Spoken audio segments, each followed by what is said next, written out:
तर संभाजीनगरमधील आजची लोकसभा प्रचाराची पहिली सभा आहे असं भागवत कराड यांनी म्हटलेलं आहे।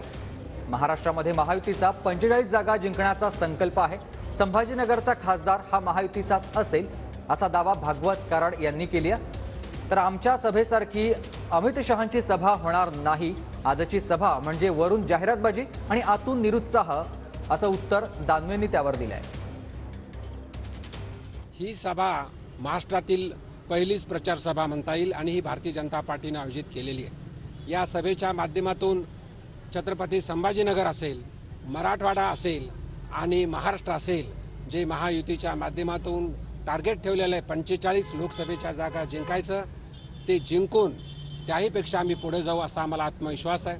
थर्ड टर्म ज्यावेळेस प्रधानमंत्री मोदी साहेबांची सुरू होईल त्यावेळेस छत्रपती संभाजीनगरचा लोकसभेचा खासदार हा महायुतीचा असेल आणि प्रधानमंत्री मोदी साहेबांना तो मत देणारा असेल।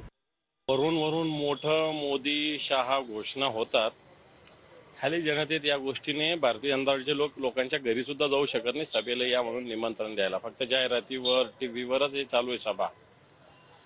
त्यामुळे मला वाटत नाही ही सभा अशी नैसर्गिकरित्या ना जशी शिवसेनेची होती तशी होईल, की अशी कृत्रिमरित्या होईल। नुसते आणून लोक बसवायचे पुतळे अशी सभा होऊ शकते, पण जिवंत सभा ही होऊच शकणार मी तुम्हाला गॅरंटीनं सांगतो। परिवर्तनाचीच ही सभा आहे, कारण देशात भारतीय जनता पार्टीचं राज्य आहे आणि राज्यामध्ये पण भारतीय हे परिवर्तन करण्यासाठी ही सभा उपयोगी ठरेल आम्हाला, असं मला वाटतं।